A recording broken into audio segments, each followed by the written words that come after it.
after a little technical glitch there, we are underway here. It is just past 2 o'clock in the afternoon here in Long Beach in the LA County area.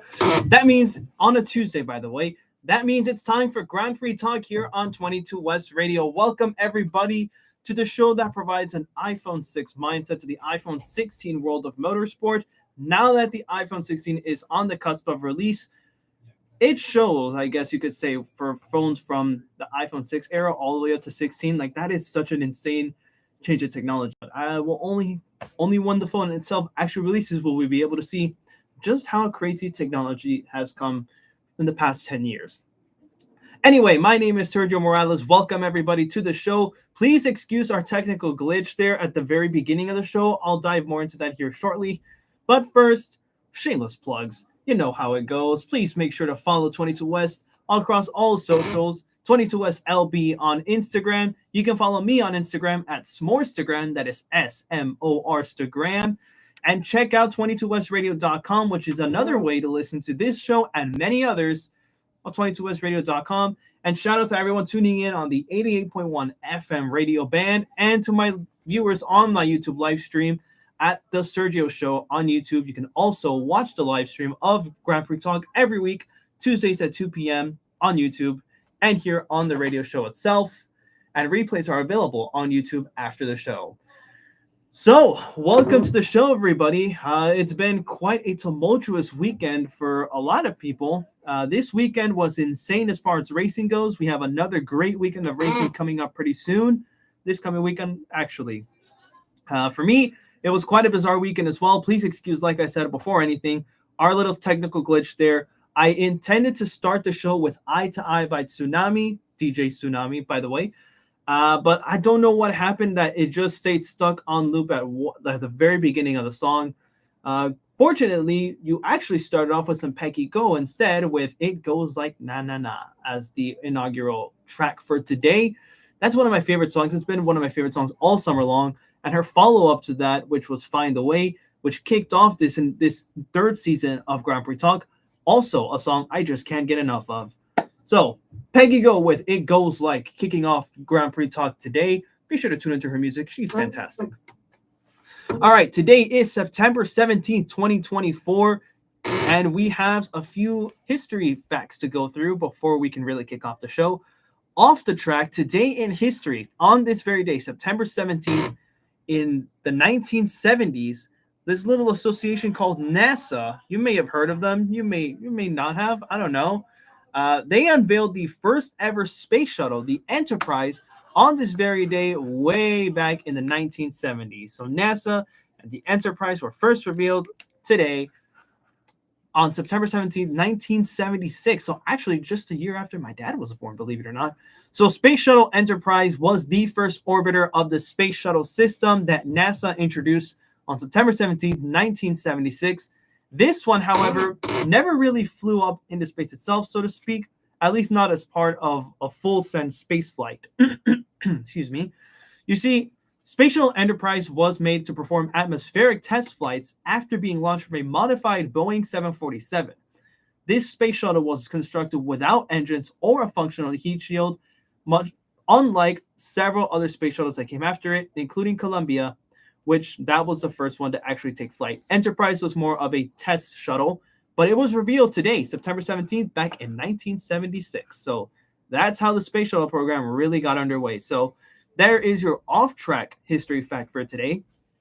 As far as racing is concerned, today, September 17th, marks the birthday of not one, but two big drivers in motorsport. One of them is Esteban Ocon, who is set to leave Alpine at the end of the season. He's moving to Haas in Formula One for 2025. Happy 28th birthday to Esteban Ocon. He was born September 17th, 1992. The other driver that I'm pretty sure you may have heard of if you are any kind of racing fan would be Jimmy Johnson. It's today his 49th birthday. The seven-time NASCAR Cup Series champion was born on September 17th, 1975. His first of 7 NASCAR championships would come in 2006. He would later win not just 1, but 7, as I mentioned, 5 in a row from 2006 to 2010. The other 2, his 6th championship came in 2013, and is 7th in 2016. And I watched that 2016 finale. It was quite something.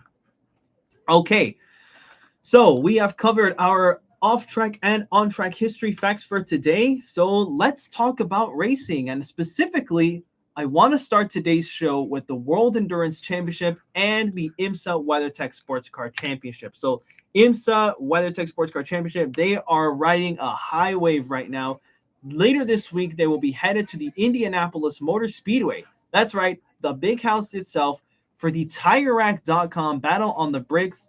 That's happening between September 19th through the 22nd. It'll be the second consecutive year, if I'm not wrong, or third, that IMSA takes on the Brickyard, as they call it, the Indianapolis Motor Speedway, and they're going to have a lot of support races to go with it. The Lamborghini Super Trofeo is going to be one of them. They're going to be racing there this weekend. The Porsche Carrera Cup North America will also be on track this weekend. IMSA's Michelin Pilot Challenge, which is the last step up to the WeatherTech Sports Car Championship, they'll be running the Indianapolis Motor Speedway 120 on Saturday. And finally, come Sunday, September 22nd, this is the big house, the big race itself, the IMSA WeatherTech Sports Car Championships TireRack.com Battle on the Bricks. It will be available to watch on NBC actually, let me backtrack a little bit, no pun intended, because the broadcast is going to vary. So, to watch the IMSA WeatherTech Sports Car Championships race at the Brickyard this weekend, you actually got to tune into IMSA TV at 11:35 a.m. Eastern Time. So that's 8:35 a.m. for us. The broadcast will go live on NBC Channel 4 for us here in LA at 3 p.m. Eastern, sorry. So that's noon Pacific time.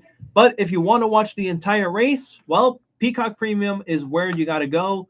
Peacock Premium is the streaming service for NBC Universal. They'll be broadcasting the entire race from start to finish, starting at 8:30 in the morning Pacific time, wrapping up at 3 p.m.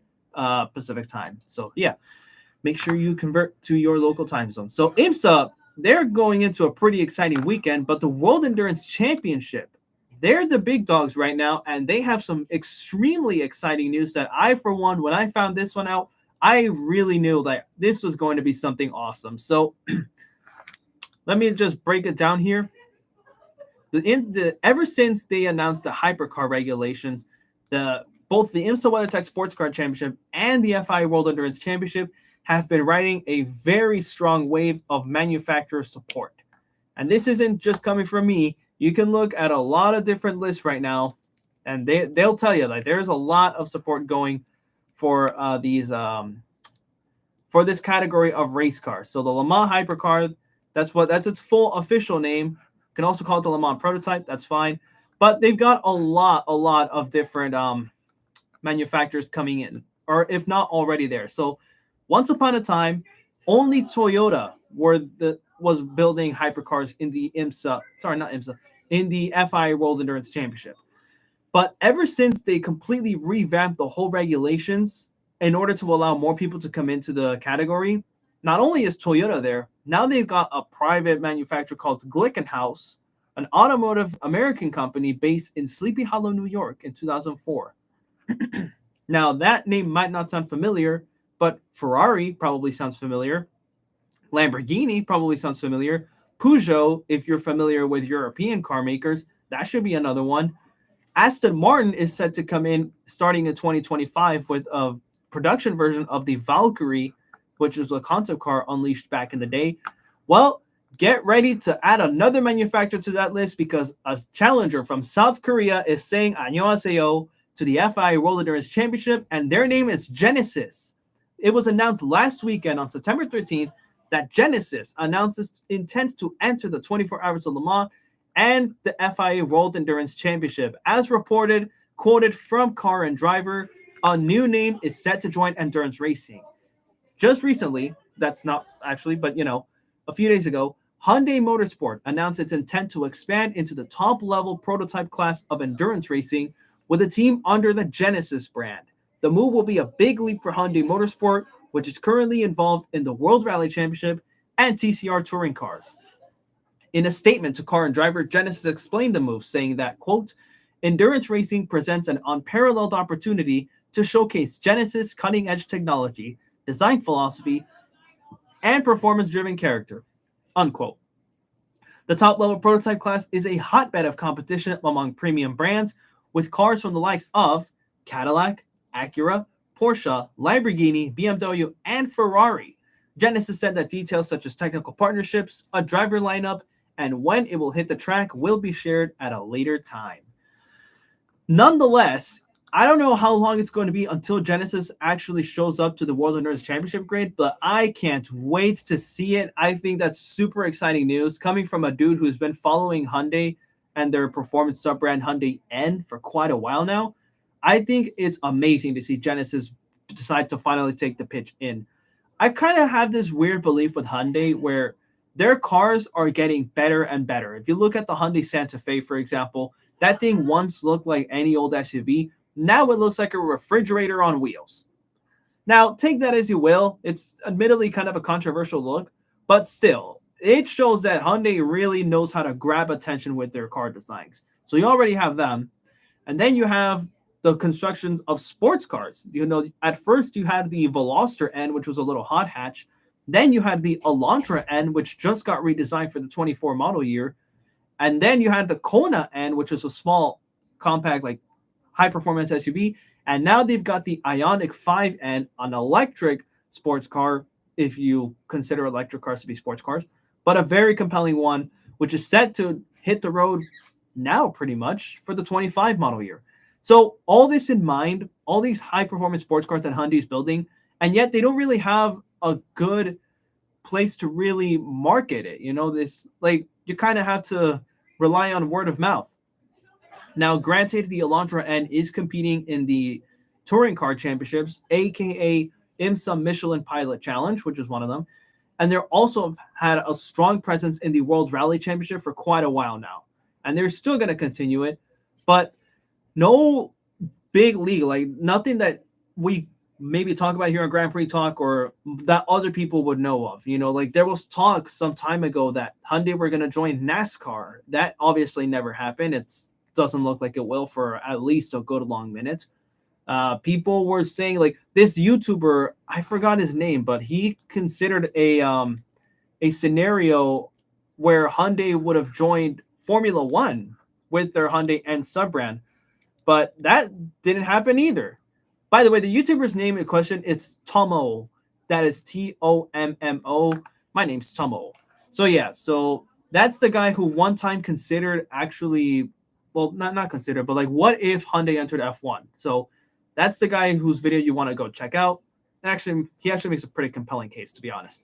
But obviously, Hyundai is not going to be in Formula One for a while. They wouldn't even let Andretti in. So that kind of begs the question, like, okay, where is Hyundai going to go if they really want to push their motorsport brand?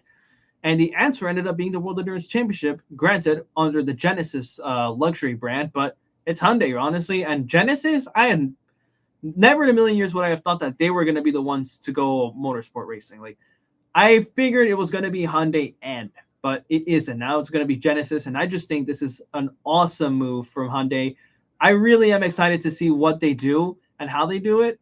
I think we're in for some pretty exciting times. Like the World Endurance Championship right now, they are absolutely thriving in the hypercar category. Like every so often you're going to get a new manufacturer, and I think it's awesome. I'm so glad to see the World Endurance Championship just absolutely riding a high wave of support right now. Best of luck to Genesis on their new endeavors, and let's just hope that they do well. Speaking of one of their manufacturers, Toyota, who is also involved in the World Endurance Championship, they're going to do something a little bit crazy. It has just been announced literally a few minutes ago on motorsport.com, like literally not even a half hour as I'm recording today's episode of Grand Prix Talk. Toyota is set to enter the Australian Supercars Championship in 2026, with Walkinshaw Andretti United being the first confirmed team. Toyota just signed a 5-year commitment to join Ford and Chevrolet on the Australian Supercars grid starting in 2026. So quote motorsport.com with this one, there will be 4 of the Japanese coupes on the grid, 2 with WAU, which is the Walkinshaw Andretti team, which is currently running a pair of Ford Mustangs for Charles. I'm so sorry if I messed this name up. Chaz Mostert and Ryan Wood. and 2 with a team that is yet to be announced. So, end quote. So the Australian Supercross Championship, they've mainly been raced between Ford and Holden. There was a period of time in the mid-2010s where Mercedes-Benz and even Nissan were involved in the Australian Supercross Championship, but that honestly didn't transpire to very much, at least that I know of. Maybe someone either listening in or watching the stream right now can correct me on that one. But now we've got Toyota joining the grid, joining Ford and Chevrolet. It's looking a little bit like the NASCAR grid, if you ask me, where Ford, Chevrolet, and Toyota also compete. So now these 3 are rivals not only in the American motorsport field with NASCAR, but now it looks like it's going to be on the Australian racetracks as well with the V8 supercars. The longtime market leader in Australia, quote motorsport.com, Toyota has made a 5-year commitment to the category until 2030. Oh, by the way, if you're wondering what car they're going to bring to Australia for the Supercross Championship, it's going to be the GR Supra.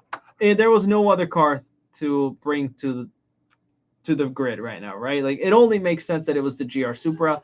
But I will say, looking at a photo of the Mustang GT on the Australian Supercross grid, that is a beautiful looking car. I wonder if I can maybe share the screen here. Yeah, it looks like I can actually share the screen here. So my YouTube stream can actually see how I can share the screen now. So hello, YouTube stream. I'm glad that you guys can see my screen and understand that I'm not just some dude babbling on like Pac-Man. But anyway, yeah, so the Walkinshaw Group already has a link with Toyota, converting US-built Tundra pickups to right-hand drive at its Melbourne base. So we'll see how that goes, but great stuff over in the Australian Supercars Championship. And that is going to cover the sports car related stuff. Let's talk about F1, since that's the main focus here on Grand Prix Talk. The upcoming Singapore Grand Prix is on its way, I think either this or next weekend, but actually this weekend. But there's going to be a little bit of a change this coming Singaporean Grand Prix, as the FIA, quote motorsport.com, has decided to add a 4th DRS zone to the Marina Bay circuit for Formula One's return to the Singapore Grand Prix. The decision comes after drivers failed to lobby the governing body to add the extra zone to boost overtaking opportunities in the race last year. So it looks like they finally got what they actually had wanted. Now, where exactly that DRS zone is, it's time to find out, as I'm going to go to F1.com and I'm going to look at, the Singapore Grand Prix is coming up this weekend, by the way. So let me look at the track itself. But yeah, a little promotional stuff. Okay, so let me share my screen again with my YouTube stream here. See, here we have an actual map of the racetrack itself. So you got the start-finish line. Here's the first DRS detection zone, which is actually a really small detection zone, but it leads into this right here. So here's your first one. Here's your second one over here at DRS, just after DRS detection zone 2, in between turns 13 and 14. The third DRS detection zone is going to be, the third DRS zone is going to be down here in sector 3 between turn 14 and 16. And then you have the start finish line, which is going to be 4 DRS zones. So 1, 2, 3, 4. It should make for some interesting overtaking opportunities. I hope so, at least, because honestly, the Singapore Grand Prix circuit, the Marina Bay Street circuit, it's a spectacle to watch on television. Like, it really is a beautiful racetrack, but that's kind of all it has going for it. That's the problem. So to see it get a 4th DRS zone, I think it should help quite a little bit with overtaking. I really hope it does. But the only way to find out is on Sunday when we actually see the Singapore Grand Prix. More on that after we talk about the Baku Grand Prix, after this little song by a group called Joy Anonymous. I'm actually going to turn down the studio volume because I don't want to risk a copyright strike on my YouTube stream. But anyway, Joy Anonymous with Joy Up the Street. That'll be playing for you right now as I catch a little breather, after which we're going to talk about the Baku Grand Prix for Formula One. So stay with us on Grand Prix Talk. We'll be right back. I want y'all to know, I didn't even realize that this is actually how the screen sharing works, but I think it's really awesome. I like this. So I'm probably going to have a heyday with this. Okay, and stop sharing. We are good, and we will return here shortly.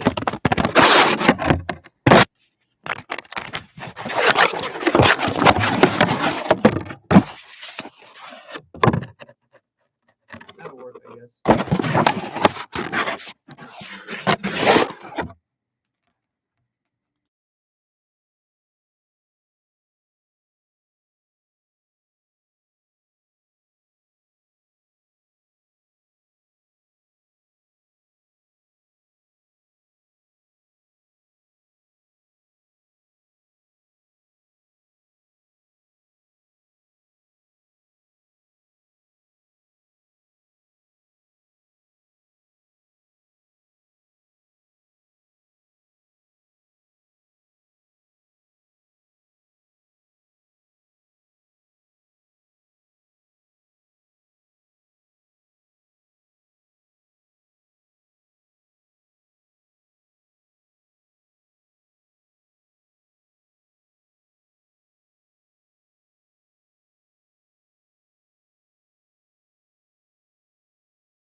Wow. I guess this fell. Okay, let me see if there's other sticky notes. Yeah, no, there's no hope for this. Okay. Well, the show's about to resume here shortly, so allow me a minute.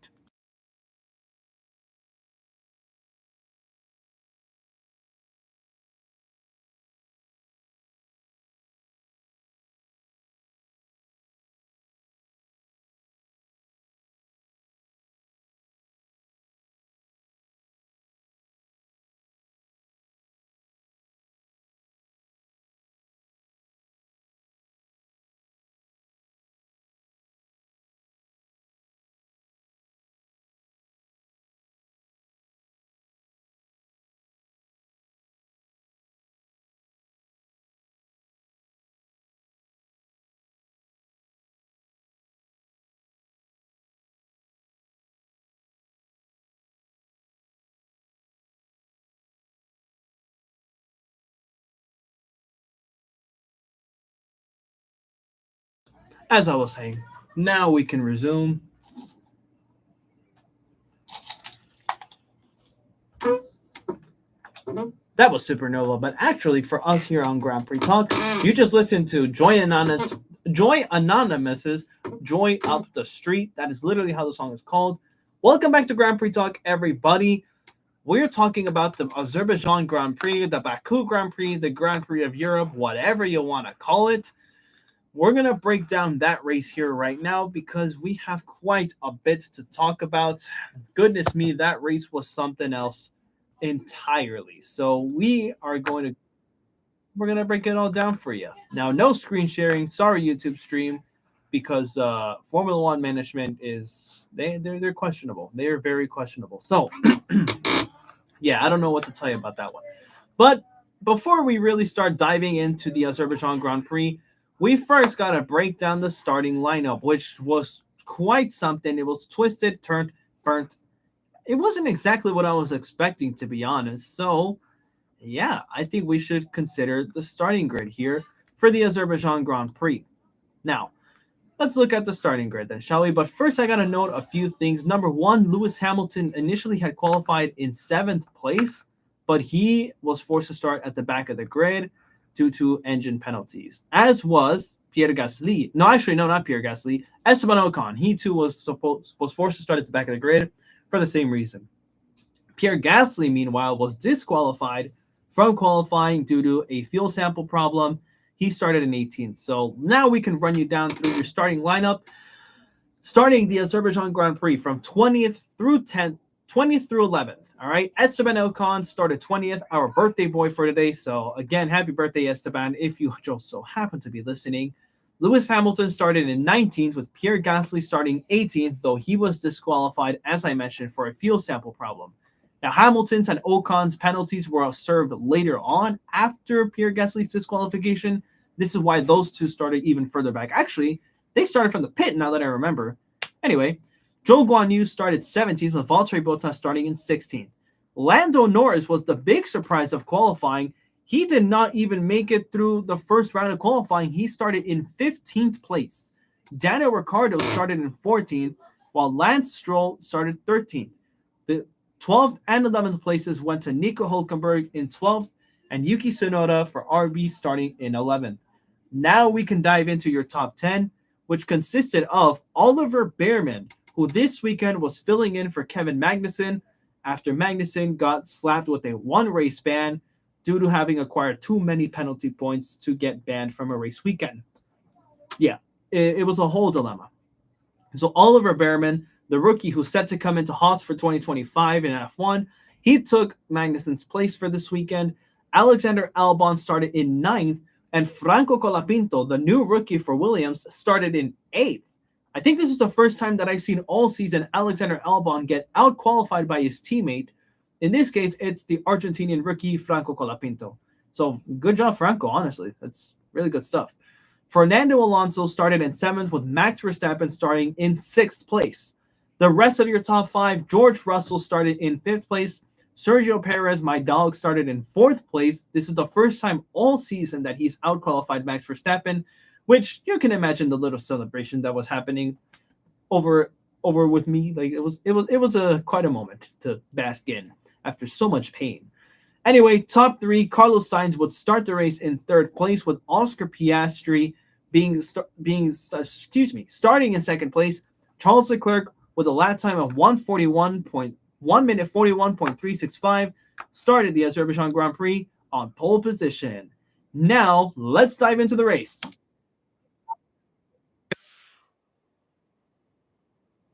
Well, and Oscar Piastri is left to fend off for second place against the hard-charging Sergio Perez and Carlos Sainz, who happened to be right there next to him. As our drivers went into turn one and out of turn one into turn two, Sergio Perez was able to get a better start than Carlos Sainz. He would quickly move up to third place, overtaking Sainz out, leaving turn two. As the drivers went through the first backstretch of the circuit, everyone suddenly started to peacefully realign and everything, save for a few double wide movements over here. But other than that, lap one seemed to go very cleanly, except if you're Lance Stroll and Yuki Tsunoda. Going into one of the turns, Lance Stroll actually happened to be on the outside of Yuki Tsunoda, so I'll try to break it down for my YouTube stream. On the outside, so basically, to the right of our dog Yuki Tsunoda. Now, the area, the same real estate that they were going for, it was just way too small. And yeah, you could kind of imagine what goes on from here. Lance Stroll's front left tire makes contact with the right side pod of Yuki Tsunoda's car. It ends Yuki Tsunoda's day prematurely, and Lance Stroll is not even in contention for a top 10. Excuse me, a little moment there that I had. Lance Stroll was not happy about it. He said, Tsunoda closed the door on me. I would beg to differ, but, it is what it is. Anyway, moving on. Lap number 2, Leclerc is comfortably ahead, almost a second ahead of Oscar Piastri, who in turn is further ahead of Checo Perez, while Lance Stroll at the same time goes into pit lane with a wounded race car. Yeah, that didn't go very well for our rich boy over here, did he? Further along, though, further up front, it looked like the Barbies, specifically that of Yuki Tsunoda, was holding off a hungry train of drivers that included Lando Norris, who by the time the second lap came around, he had already moved up 3 spots from his initial starting grid spot of 15. So good stuff for him. Anyway, moving on. Lap number 3, we are on board with Lando Norris as he makes a bold and daring move against, actually, no, he did not, against Yuki Tsunoda. It's not like he had to wait that much longer. Let's remember that Yuki Tsunoda had a wounded race car as well from that contact with Lance Stroll on lap 1. Lando Norris gets by pretty easily, and he continues his movement up the field on lap number 8, overtaking Haas rookie Oliver Behrman, and moving up to 10th place is Lando Norris. Now he would have to chase the 2 Williams cars, but more on that later on. Later on lap number 15, Lando Norris suddenly found himself in 5th place after the first round of pit stops, ahead of Sergio Perez, who was running in 6th place. So, pretty good stuff. Lando Norris comfortably moving up the field, which is very good stuff to see, honestly. Like, this is the one thing that I do like about seeing drivers actually move up. Actually, not move up. Actually, good drivers starting way back in the pits, almost, okay? Starting the furthest back that they can. It's really cool because we really get to see their driving merit with or without a good race car. The battle between Lando and Sergio got very intense. Sergio would actually overtake going into lap number 16. He moved up to 5th place ahead of Lando Norris, but Lando had a reason to hold them off quite a bit, and that's because his teammate Oscar Piastri was in the pits, and he was able to get out of the pits ahead of Sergio Perez. Piastri would leave pit lane in 4th place. Checo was a little not so happy about it, but such is the case in racing. Later on, lap number 19 going into lap number 20, Oscar Piastri makes a dive bomb move going into turn 1, moving up to lap 20 and into the lead of the race, overtaking Charles Leclerc in the process. And this would be the beginning of a very good scrap. That's what they call it. A very good battle between that of Oscar Piastri and Charles Leclerc. And looming in the distance is the Red Bull, not of Max Verstappen, but rather of Sergio Perez. Now, this would be very interesting because on and off, that was kind of the key phrase of the day, I guess you could say, where there were some moments where Sergio Perez was seemingly in the fight, and other moments where he just wasn't in the fight. The two who were definitely in the fight right from the very beginning were Oscar Piastri and Charles Leclerc. Yeah. Anyway, moving on. By the way, where is Max Verstappen? Oh yeah, Now I know where he's at. He's down in seventh place and trying to overtake Lando Norris, who pulls on some really defensive moves on lap number 24.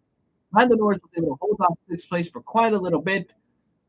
That is, yeah, for quite a while because Max Verstappen actually had to take offensive action going into one of the turns. I believe that was around turn 15, where he basically had to just kind of send it in, but cut the racetrack or risk crashing into the wall. So, Carlos Sainz on lap number 28, give or take just past halfway of just past the halfway point of the race. The battle between Oscar Piastri and Charles Leclerc really continues on. And that would pretty much be the main peak of the race. It's a battle between Oscar Piastri and Charles Leclerc.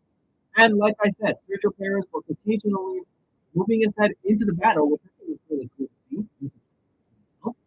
But from there, you know, it really was just a battle for first and second, between first and second. There were other drivers who were making good moves, like Max Verstappen, of course, and Lando Norris, who continued their own little battle, but that was for fifth place, if you believe it, not for the race win. That's something I don't think I really would have thought of not too long ago. Now, moving on further ahead to lap number 34, George Russell joins the battle for fifth place as he overtakes Max Verstappen, but this move was not very bold. It was just a move where we knew the Mercedes was about to overtake. Like, we knew what was about to happen. And to be fair, it was a clean move, honestly, if you ask me. We just kind of saw it coming, The Red Bull straight line speed just wasn't there. Everyone else seems to have them on the straights for sure. Now, on lap number 38, Lando Norris would make his one and only pit stop of the entire race. He would go from the hard compound tires to the medium compound tires here. And on lap number 42, his teammate Oscar Piastri and Charles Leclerc almost drifted into the wall. Actually, not really, but they for sure, you can tell they were pushing the absolute limits of their machines. Now, like I said, there really wasn't much else that happened too much after that. So let's just dive into the race finish and the disaster that occurred during that time period. So we begin on lap number 49, going into lap number 50 for that night. So actually, no, not 49. Sorry about that. So our battle in the top three continues on, as does the battle between Lando Norris and Max Verstappen. Well, then we can move up front. We can move further up to the front of the field, where Oscar Piastri, Charles Leclerc, and Sergio Perez have been battling it out for quite a while now.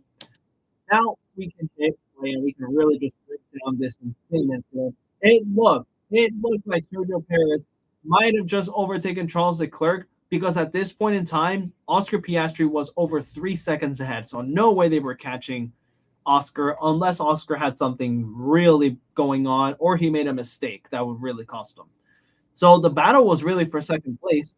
And it looked for a moment like Sergio Perez had second place right there at turn one. Charles Leclerc with an admittedly great defensive move. It forces Sergio Perez to run wide and off the track and allow his teammate Carlos Sainz to actually catch up and overtake Sergio for third, much to the displeasure of me. But anyway, Sergio was not going down without a fight. Going into turn two and leaving turn two, he and Carlos Sainz happened to be side by side, as Sergio was able to stay within the vicinity of the two Ferraris. And disaster strikes not too long after that. In pursuit of Charles Leclerc's slipstream, both Carlos Sainz and Sergio Perez try to trail the superior Ferrari of Leclerc. And as they do so, with Checo, by the way, having DRS in his possession, which would help him overtake Carlos Sainz. Oh, and in fact, Carlos Sainz also had DRS, so it's not like it mattered. The two made just the slightest bit of contact. The front right tire of Checo making contact with the rear left of Carlos Sainz. And they both slammed the wall on lap number 50 of 51, much to the devastation of not just me, but I think Carlos Sainz fans as well, Ferrari fans, I think. That was a crushing incident to see, honestly. It was so disappointing to see this one happen. But to be fair, something like that, I guess, was bound to happen with this kind of racing, how they were racing each other. It's not like I really blame anyone. It was just that's racing, you know. It's just how things were bound to unfold. But it's still such a huge bummer because these two really were having at it, and it ended so painfully. It ended in disaster for both of them. I don't think either side was really I mean, if you listen into Checo's radio after the race, like not after the race, after the crash, you could tell that he was very displeased with how things transpired, at least at that very moment. Now afterwards, apparently they talked and they're cool about it now. But right at the very moment, right when you're going for the race win, I could see how it would be pretty agonizing. Carlos Sainz, on the other hand, was just like, "What happened there? I don't get it. What happened?" Racing happened and things just went completely out of plan. So that essentially put Carlos Sainz and Sergio Perez out of the race. I say essentially because they will still be classified, just not in the podium as either side would have hoped for. So Carlos Sainz would actually finish the race in 17th. Sergio Perez would finish in 18th. Lance Stroll and Yuki Tsunoda, who made contact earlier on in the race. Those two finished 19th and 20th, respectively. But in the end, when the checkered flag flew, no one had an answer to our dog Oscar Piastri. He would come away with the race win at the Azerbaijan Grand Prix. Charles Leclerc would finish in second place, George Russell finishing in third place. Lando Norris finished fourth and took the fastest lap of the race with Max Verstappen finishing in fifth place. The rest of your top 10 consists of Fernando Alonso, Alexander Albon, Franco Colapinto, Lewis Hamilton, and Oliver Bearman. Two rookies in the top 10. How about that? Franco Colapinto finishing 8th and Ollie Bearman finishing in 10th place. And that's quite a feat for those two rookies right there, if you ask me. And in other news, after this race, there's a new leader in the Constructors' Championship. It's McLaren with 476 points as compared to Red Bull's 456. 20 points separate these two in the battle for the championship as far as the constructors is concerned. Ferrari still in third, fourth is Mercedes, and fifth is Aston Martin. So yeah, that's quite a notable movement in the constructors championship. And in the other championship, the drivers championship, Max Verstappen still has a somewhat comfortable lead at 313 points. Lando Norris is in second with 254 points, but Leclerc is catching up fast. He's got 235 points to his name, and Oscar Piastri has 222 points to his name in the drivers' championship. So there you go. The Azerbaijan Grand Prix. Man, what a race, honestly. It was quite something. It was really competitive in the top three, but it's just too bad at how things ended between Checo and Carlos. Like, I really was, what a shame, honestly. I hate how that one ended, but it is what it is at this point. And yeah, what more is there to say, right? I think at this point, we just gotta, everyone's looking forward to the next race, the Singaporean Grand Prix. Next weekend, actually, no, not the next weekend. This coming weekend, we got the Formula One Singapore Airlines Singapore Grand Prix 2024. That is its official name, by the way. And if you want to watch the race, it's coming up at 5 a.m. on Sunday, so be prepared to wake up early. Or if you have F1 TV Pro, then it's no problem for you. You can just tune in whenever. Or F1 TV Access, which also shows the races on replay. So yeah, you can have it. You can have at it there. So the race is at 5 a.m. East Pacific time. So that's 8 a.m. for the East Coast. Track time, it'll be at 8 p.m. over in Singapore when this race gets underway. We should be in for a pretty exciting race, hopefully. On the note of the Singaporean Grand Prix, for anyone who plays the Real Racing 3 mobile video game, they've got the Singapore Grand Prix event going on right now. So, if you play Real Racing 3, check it out. Even if you don't play Real Racing 3, I do recommend you check it out. So, yeah, that is a Singapore Grand Prix. I'll see if I can play a little bit of Tsunami here. I don't think we actually can. Just kidding. We actually can. All right, y'all. So here's Tsunami with Skylar Coco, a song called Party. After this, we'll wrap up the show talking about IndyCar in Nashville. So stay with us, y'all. All right. Be right back one more time, y'all. And then we'll wrap up the show. Yeah.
Hey Tristan, how you doing, man? Good to hear from you today.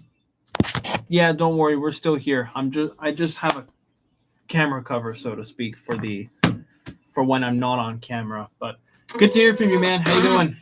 Good to hear from everyone who's tuning in. Back to the show here shortly.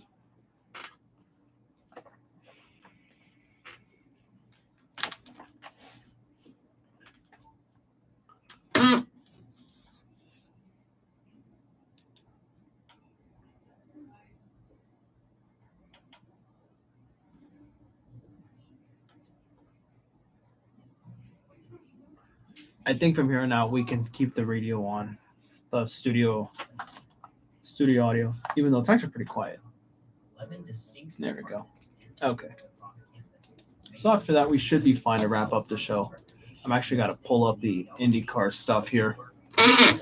When is the same, man? When is the NHRA? Oh, dude, you know what? You're reminding me. I gotta get stuff done this week because, dude, I'm about to get a new phone. So you just reminded me. I gotta finish this one up before I do. So I'll try to have it up. I'll try to have it done this week, though I can't promise you much because I'm falling behind on schoolwork. So that obviously takes priority. But if not this week, then for sure before the end of the month, I'll have it up. Hopefully, no promises, but but there obviously life happens. So I'll let you know for sure. But thank you for reminding me, and thank you for your birthday wishes, by the way. Really do appreciate it, man. Let's get back to the show. All right, that was Tsunami and Skylar Coco with Party, whose song I just played today. Anyway, let's wrap up today's show with a little chat about IndyCar, who have now wrapped up their 2024 season. We have race winners, we have a champion. Let's talk about the 2024 Big Machine Music City Grand Prix. And I don't think there's any really much of a point in hiding who and what won. Our race winner was Colton Herta, who got his first ever oval win of not only the season, but of his entire career. So let's run you down our race results. This was a really crazy race, I'd say. I mean, I didn't watch the whole thing because I actually went to church. So yeah, our podium consisted of Colton Herta taking the race win, Pato O'Ward finishing second, and Joseph Newgarden finishing in third place. The top 5 consisted of Kyle Kirkwood in 4th and Scott McLaughlin in 5th. The rest of your top 10 was Santino Ferrucci, Marcus Armstrong, Linus Lundqvist, David Malukas, and Connor Daly. Now, this was the final race of the season. So going into the race, 2 drivers were in championship contention. Those were Will Power and Alex Palou. Both of these drivers had 2 IndyCar titles already attached to their names. Both of them were looking for their 3rd titles. And in Alex's case, his 2nd consecutive title as well. His first came in 2021. Will Power's IndyCar championships came in the years 2014 and 2022, whilst Alex got his championships in 2021 and 23 coming into this race. Now, it looked like Will Power had a really strong advantage. This dude started 4th. Alex Palou started way in the back towards the 24th, actually. So he started way back in the field. Surely you'd think that Will Power should just get up as far ahead as he can and bring the car home and he's good, right? Sadly, for us Will Power fans, that was not the case. A safety concern regarding a belt within the car would drop Will Power out of race win contention only 12 laps into the race. The team spent an entire 5 laps during the race trying to fix the issue. It proved to be detrimental and ultimately killed any hope that Team 12 would have of winning the IndyCar championship. Now, Alex Palou had a 33-point lead coming into this race, so all he had to do with Will Power out of contention is bring the car home. And that's exactly what he did. Alex Palou would finish this race in 11th place, 1 lap down. The next driver up, Connor Daly, finished in 10th, also 1 lap down. It's not like it really mattered, though, because Alex Palou, by finishing in 11th place, with Will Power finishing way down in 24th, and actually retiring from the race, because, well, not retiring, but, he was several laps down. By the time that 206th lap had finished, Will Power had finished 198 of those laps. So he was down, 5 or 6 laps, actually? It was such a bummer, but credit where credit is due. As I was saying earlier, no more foreshadowing. Alex Palou joined the Immortals, quote IndyCar with this. Alex Palou joined the Immortals of more than a century of North American open-wheel racing on Sunday, winning his 3rd NTT IndyCar Series championship at the Big Machine Music City Grand Prix. Palou finished 11th in the number 10 DHL Honda, more than enough to clinch his 3rd Astor Challenge Cup in the last 4 years. His closest title rival, Will Power, went 5 laps down early in the race due to a disconnected seatbelt in the number 12 Horizon Chevrolet. He would finish 24th, an entire 8 laps down. So heartbreak on one hand, but jubilation on another. When Alex Palou was asked about how he got it done, quote, "We just had to keep on going. I have to thank everyone working on the 10 car. Super proud. It's been an amazing year, and I'm happy we got the championship back home," end quote. With the title race all but over just 12 laps into the 206 lap race due to Power's troubles, all Alex had to do was bring home the win, was bring home the finish line, right? So, not much else to say about that one, but congratulations to Alex Palou. He's now a 3-time IndyCar champion. Now, I had the privilege of meeting Alex Palou and Will Power at the Acura Grand Prix of Long Beach earlier this year. Alex was actually the first lad that I spoke to in Spanish, and I gotta say, it was really cool to be able to speak to someone, especially like a race car driver, in my first language. So I think that was really awesome. So, muchas felicidades to Alex Palou for sure. That dude really did deserve it. And Will Power, man, I hate it because, I'm a huge Will Power fan. It sucks to see him go out this way, but we'll be back. It'll be all right. There will be a next season. And so IndyCar, as far as the season goes, that is a wrap for IndyCar for 2024. Looking forward to 2025 when they move over to Fox. Now, I'm not sure how I feel about that one because I have questions regarding Fox's NASCAR coverage. So I wonder if they'll do any better with IndyCar. But that is a topic for another time. So, we'll talk about that in a future episode of Grand Prix Talk later on this season. For now, though, this is going to wrap up Grand Prix Talk for today. So next week, we're going to be talking about the Singapore Grand Prix. We're going to recap and review that one. We'll also be talking about NASCAR because next week, this coming weekend, is a NASCAR elimination race in their playoffs. So let's see, where are they racing this weekend? If I'm not wrong, They're headed to Bristol Motor Speedway for the Bass Pro Shops night race Saturday night, September 21st at 4 p.m. Pacific time. You can catch the race on USA Network, or if you want to tune in via radio, the Performance Racing Network or Sirius XM are your go-tos. So we'll be talking about both of those races, but we'll be focusing mainly on F1. But still, tune in next week. We're in for a pretty good episode of Grand Prix Talk next week as well. So that is going to do it for this episode of Grand Prix Talk. Thank you all so much for tuning in, whether on YouTube stream or on the radio. Be sure to follow us at 22WestLB on Instagram. Follow me on Instagram at SMortorsports. That is SMortorsports. My name is Sergio Morales. Thank you all for tuning in for today's episode of Grand Prix Talk. We will talk to you next week when we talk about the Singapore Grand Prix and NASCAR at Bristol Motor Speedway. Till then, take care, everyone. Take care of your mental health. Take care of your friends, your family. See you next week. Okay, I can't have the music too loud. That's okay. I'll be working on qualifying for TRF 2000 Driveway. Awesome, dude. Thank you for the update. Yeah, like I said, I will update you once I have an official time frame for when I'll finish that video. Life happened, man. That's all I can say. But really looking forward to getting this stuff done. And like I said, I definitely want to get it done ASAP because I'm trading on my phone. So anyway. All right, man. And to everyone tuning in, thank you all for tuning in today to Grand Prix Talk. It's been fun. I will see you all next week for another episode. So till then, you guys take care. Stay tuned. We will see you all next week.